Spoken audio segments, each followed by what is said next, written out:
How we doing? Thank you, boys. All right. By fingers, from 1 to 10, 1 being it was the worst week you've ever had, 10 being it was the best week you've ever had. Let me see on your fingers, what kind of week do you have? With your hands, sir. With your hands. That's confusing to me. I don't know what that's doing. All right. That, I think, is a gang sign. I don't think you can do that. All right. Great. So we've had some good weeks, hopefully, it seems like. All right. Hey, we've had a couple of weeks where we've been off. We're starting a new series tonight, but we've had a couple of weeks where we've been off. I just want to share with you, we had an awesome time at the bonfire. If you were at the bonfire, give me a hey. Hey, all right. You're at the bonfire. We had over 200 people at the bonfire, which was crazy. It was like 220 something that we had, which is a lot of people. It's a lot of t-shirts, a lot of money that we spent, which is awesome because we love you guys. That's why we do it. And I do, especially you. And then last week we had the trunk or treat event. Raise your hand if you're at trunk or treat. Yeah, raise your hand if you had more than 2 pieces of candy yourself. If you put your hand down, you're lying. All right, great. But we actually served a ton of people. It was awesome. Yes, you had way too many. So it was a great event. We had a lot of people show up for that too. Very, very exciting. Hey, just so you know, holidays are coming up. So we've got Thanksgiving coming up. We've got Christmas. Make sure you're checking out your little cards, your schedules. If you have those, check out our social media so you know what weeks we're here, what weeks we're not here. Please don't show up when we're not here because that would be sad. I'd be sad for you because nobody else would be here.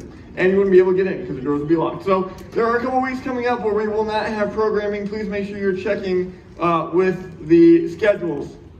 And then we're just going to dive in tonight because we've got, I'm really excited about this series that we're going to do. So we want to get a whole lot of time for that and not run out of any kind of time. So if you're here for the first time, are you here for the first time? If so, raise your hand. If you're a first time, never been here before, that's great.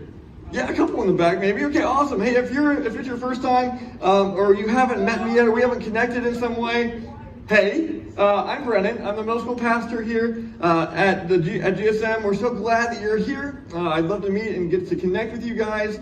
We are officially through October. November is here, which means we are that much closer to 2022, which is nutso. Do you guys know what year do you guys graduate? 2026. 2026. We're that much closer. Nobody else knows. Good for you guys. All right. Hey, so we're officially through October.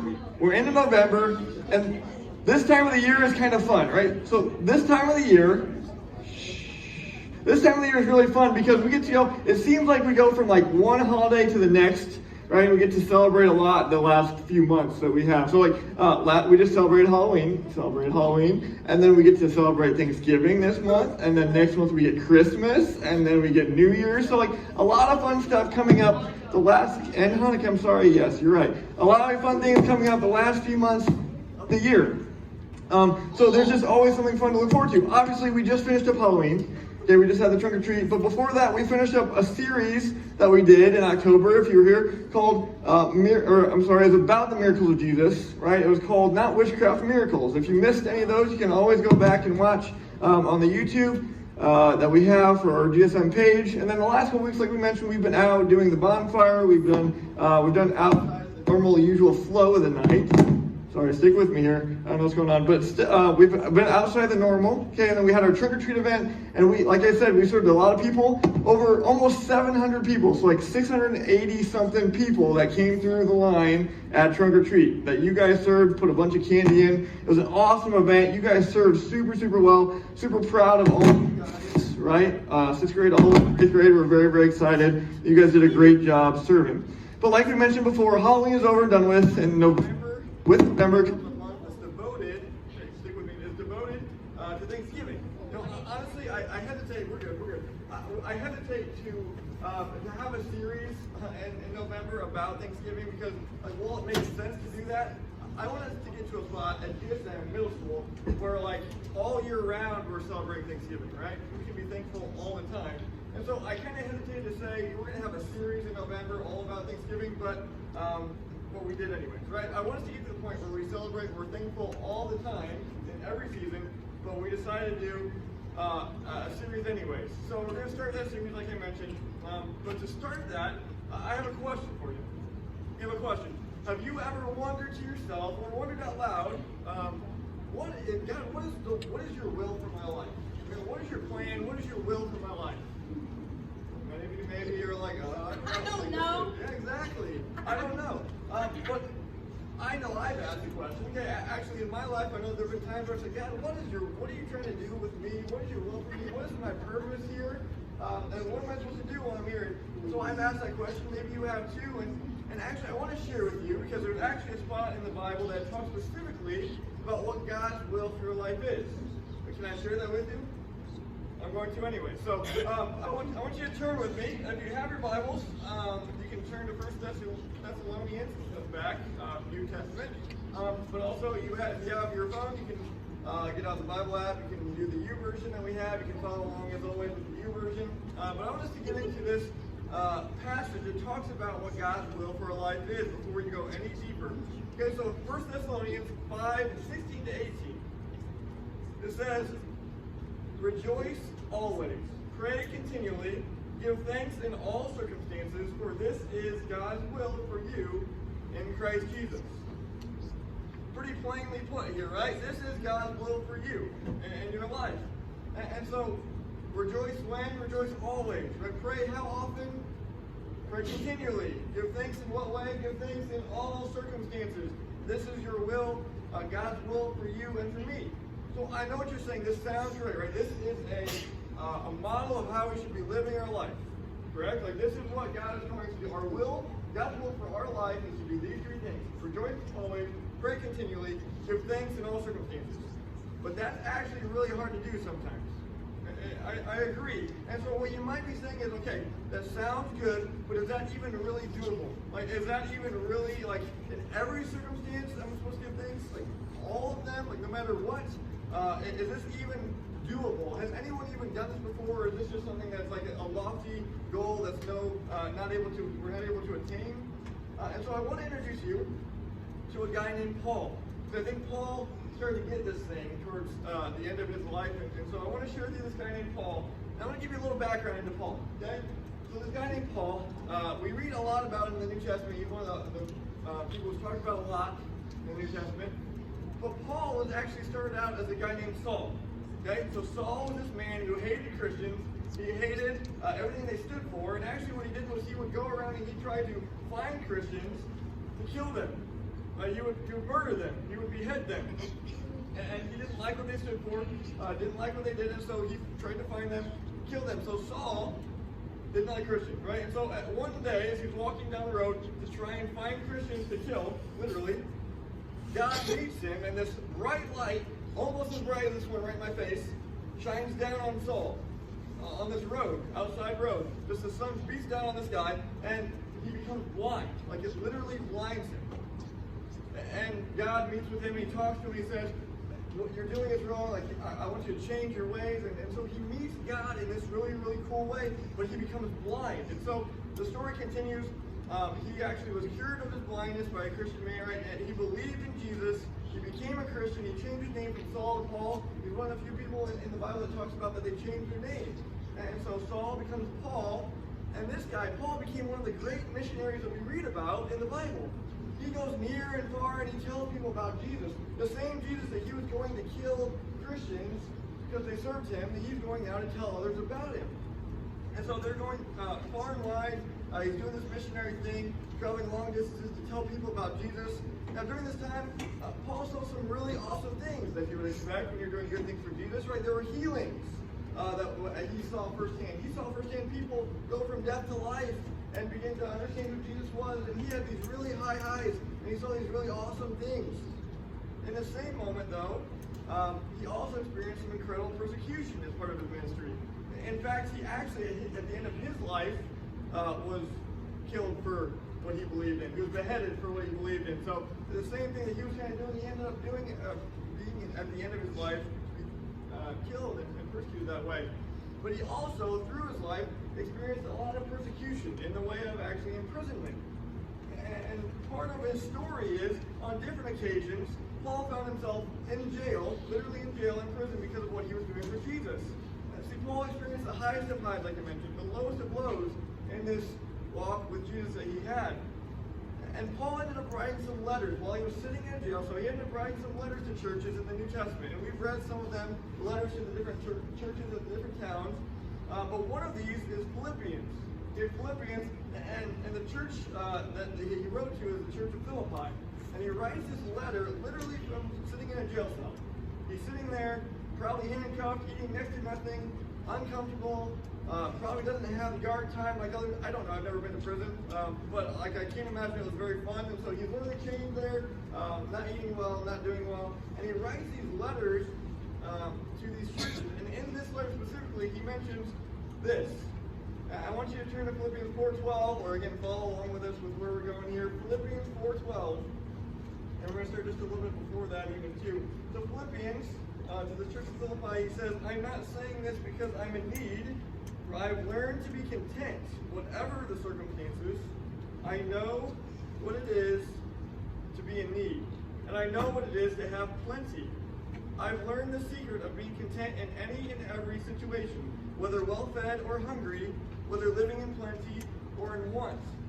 So I can do all this through him who gives me strength. I know I added some in there, but it's important to see the whole thing. He says that from a jail cell, he understands that he can be content. He has a secret to being content. He has nothing, right? He's in a jail cell with no possessions or whatever, but he's able to write, and that's what he does, and he writes about being content.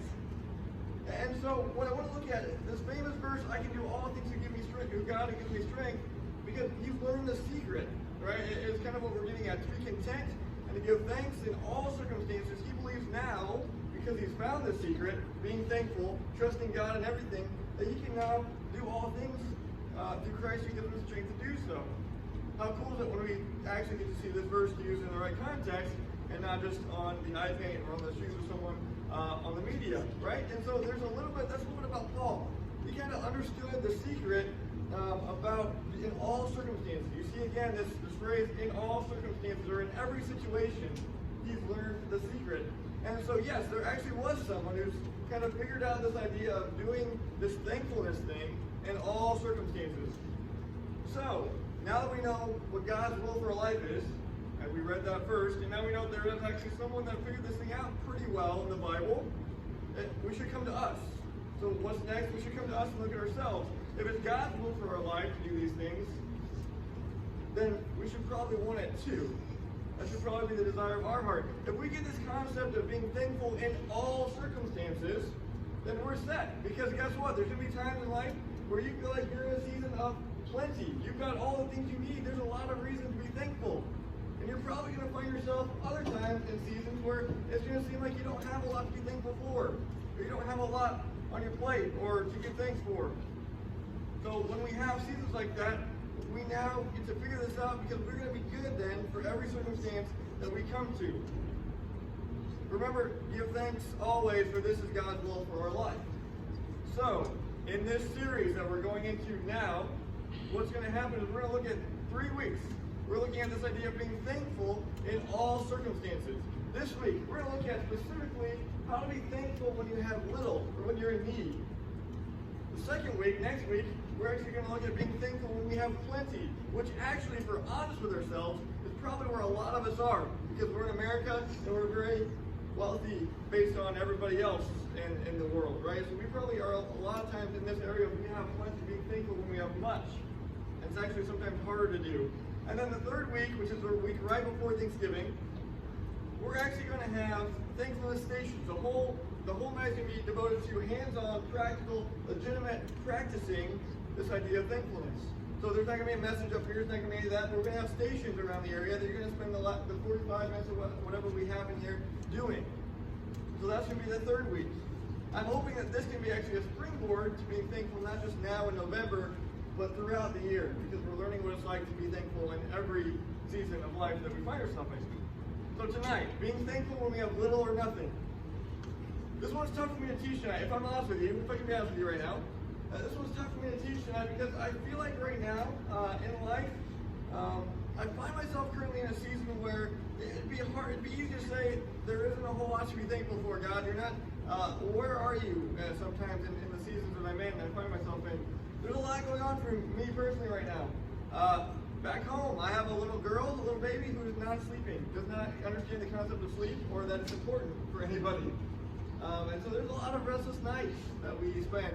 And not only that, but this past week, we've had illness that's kind of hit the family too. And so my wife got it first, and then she hasn't been feeling very well. And so that obviously is something to add on to that too. And then not only that, but Sayla then got the illness, the sickness too. And so it just hasn't been a whole lot of fun around the Engel house. There's just not a lot of rest going on at our house. And so I feel like sometimes I'm running on fumes and I don't have much to give in general. Like just generally, I don't have a lot to give because I'm so worn out and exhausted, let alone Thanksgiving. So the question is there still a thankfulness expected out of me? Like even in this season where I feel like I don't have a lot to give or a lot to be thankful for, even after a week like this, do I get a pass on this idea of being thankful? I don't think so. So let's see. Let's open our Bibles, the YouVersion, whatever you got. We're going to read a short story here. Follow along on the screen. Let's head to Mark. So the last piece we're going to go to is Mark. Mark 12. Mark 12. And so this, the title of this is called The Widow's Offering. The Widow's Offering. I know it's small on the screen, but I hope you've got something in front of you to read too. We're going to read out loud, and then we're just going to kind of dive in. The Widow's Offering. Follow along with me here. Jesus sat down opposite the place where, verse 41, if you're following along. Jesus sat down opposite the place where the offerings were put and watched the crowd putting their money into the temple treasury. Many rich people threw in large amounts, but a poor widow came and put in 2 very small copper coins, worth only a few cents. Calling his disciples to him, Jesus said, "Truly I tell you, this poor widow has put more into the treasury than all the others. They all gave out of their wealth, but she gave out of her poverty. She put in everything, all she had to live on." So this is a unique story because a lot of times what we've read is like these miracles or these stories happen when Jesus is kind of just passing through, right? The woman who touched the cloak, or Jairus, the people find him and say, "Hey, will you come and heal my daughter?" But Jesus decided to sit down and watch people put offerings in the treasury temple. This seems a little intimidating. If I'm kind of doing that, and it's kind of like, imagine with me, the President of the United States sitting across the table and you've got to come up and put your taxes in, right? He's watching you put your taxes in. Or in our context, like the pastor, the head pastor, like Pastor C. And Cameron guy, right? Sometimes? No, not really. But if he's sitting across the table and you've got to come and in front of him, put in your tithes for the week. 10%, the money in. And so it's kind of unique. He's sitting there watching these people, but he's watching all these rich people come and throw in these crazy amounts of money. I'm sure they felt good about themselves, being prideful and how much money they were giving. Like, "Hey, Jesus, you see this? Watch me put this in here." Or, "Hey, look at how much I'm giving you." Or, "Hey, Jesus, look at all these Benjamins I'm putting in here." Right? That's probably what they were saying. Like, look at all this money that I'm giving. And then the poor widow comes, and she puts in 2 little copper coins, which, like it says, adds up to just a few cents. A few pennies. I'm sure people around her scoff, they laugh, and they make fun of her, like, "Why are you even putting that in there? That's just going to be annoying for the person counting. Right? It's not even worth it. Don't even bother." Like, honestly, it's the amount of money that we pass almost every day, and we like look down, and it's not even worth bending down to pick up. It's just a few pennies. But the poor widow puts in the pennies, and then Jesus saw what she did, and then he drops a Jesus bomb, right? He drops a Jesus bomb, like he always does. He says, in verse 43 and 44, "She put in more than anybody else." Everyone else, combined, she put in more money than all the others. And the disciples are like, "Okay, there's no way. I think your math is wrong. I think you need to go back and kind of recalculate." No, there's no way. What do you mean? "I think you're mistaken." But she gave, what he said, she gave out of her poverty, not her wealth. And what she did was she did it happily.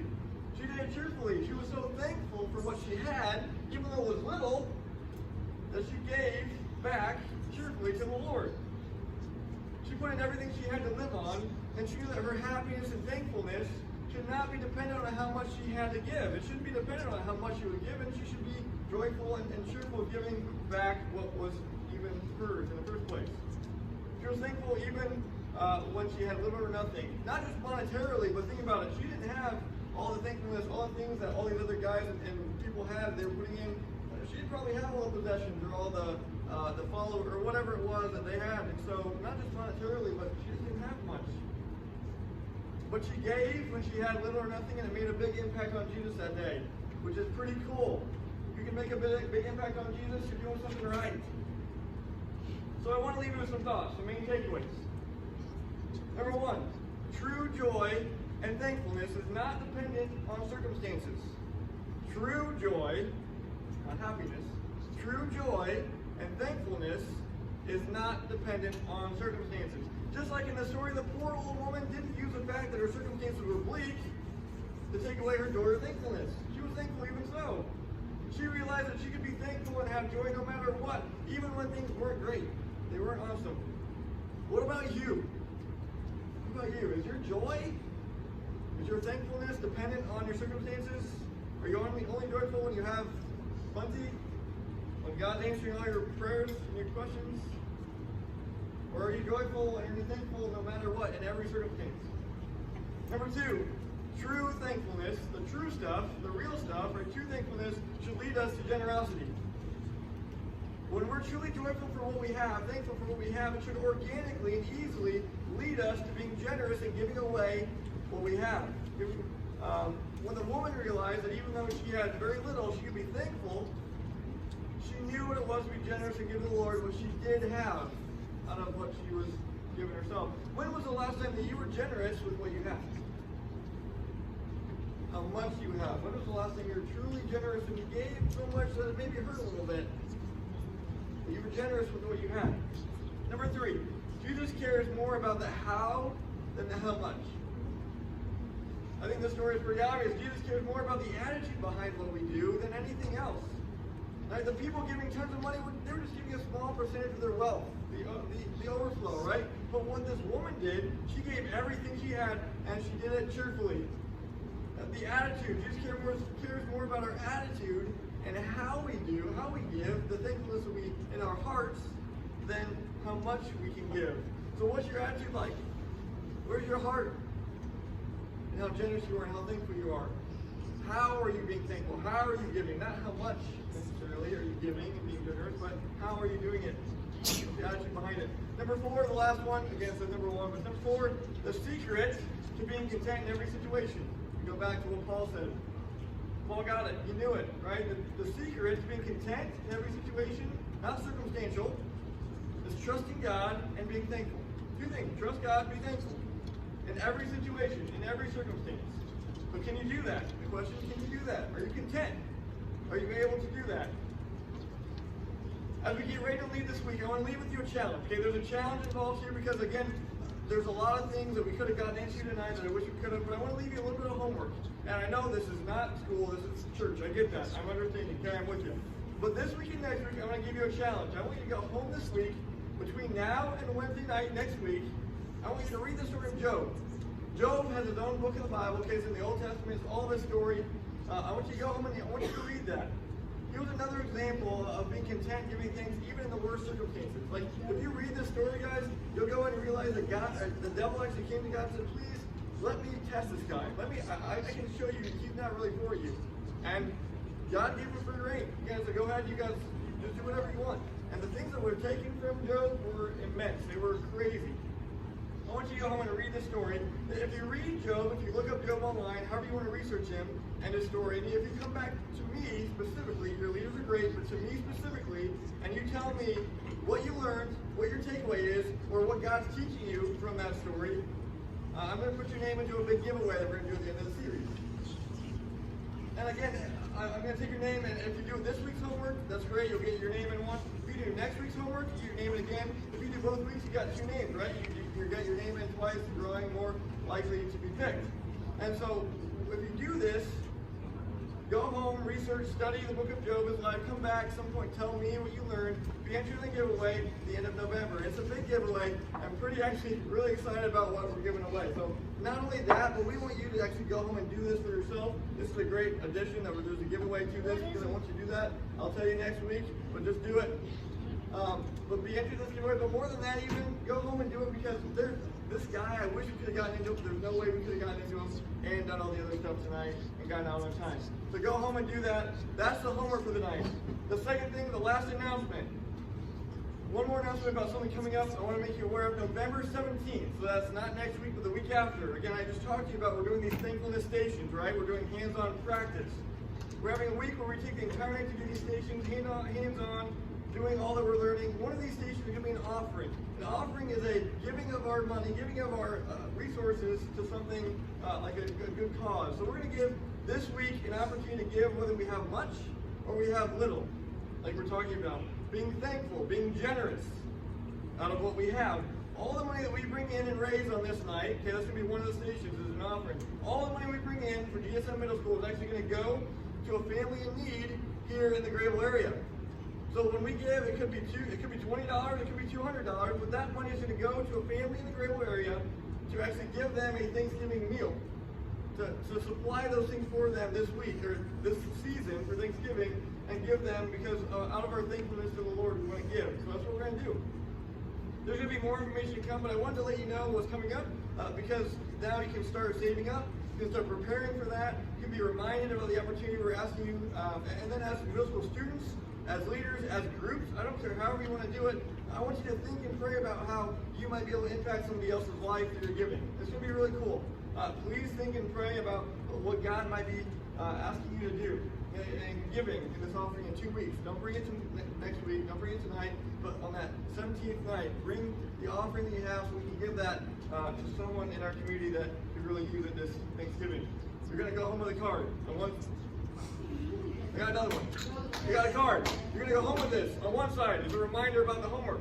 On the other side is a reminder about the offering coming up. You've got no excuses to forget these. I'm going to give you one this week and next week. Take those things home.